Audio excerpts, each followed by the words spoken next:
Саламатсыңар бөбөктайлар. Саламатсызбы. Саламатчылык. Кандайсыңар? Жакшыбы? Манайыңар жакшыбы? Ооба. Бүгүн мен силерге сонун жомок окуп берем. Жаныбарлар жөнүндө, өзгөчө ач карчкыр жөнүндө. Карчкыр деген эмне экенин билесиңерби? Түлкү деген эмне? Билесиңерби?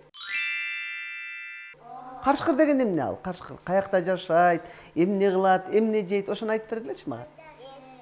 Эт жейт, токойдо жашайт туура, тоодо жашайт,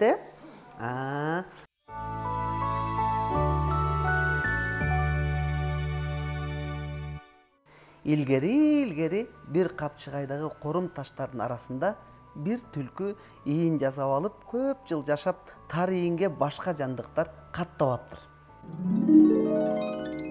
Бир күнү күн аябай суук болуп, түлкү ийинден чыгып тамак издеп жөйлөп жөнөйт. Ал кетери менен ачка кын жыйган бир карчкыр түлкүнүн келишин күтүп, ийинине кирип жатып алат. Түлкү жолу болуп, курсакты кампайта тойгузуп, кечке жуук ийинге келди. Караса, карчкырдын изи. Дароо ойлоно алат. Эгер карчкыр ийинде жатса, анда мени соо койбойт.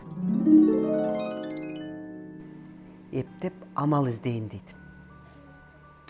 Анан ийиндин оозуна келип түлкү: "Ийиним, сен соо эмессиң го, ар дайым мен келгенде жооп берчи элең. Ал кайратың кайда кетти?" деп кыйкырат. Карчкыр тигинин түлкү экенин билгенден кийин "Ау! Ау!" деген улуган үнү менен жооп берет. Түлкү болсо ийинде карчкырдын бар экенин билип, бай эле ошентип жооп бербейсиңби? Мен карга оонап тазаланып келейин деп, калп эле карга оономош болуп жылт коет. Ал эми ачка акмак карчкыр азыр түлкүнү жеп курсагын тойгузам деп, тилин салаңдатып түлкүнүн ийинге киришин күтүп жата берет. Аңчылыктан жолу болбой келе жаткан мергенчилер ийинди көрүп, ага капкан салып коюшат. Карчкыр түшүп калат.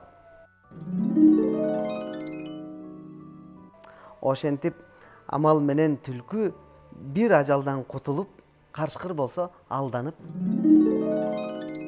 Жактыбы жомок? Кана кол чабабыз жакса. Азаматсыңар.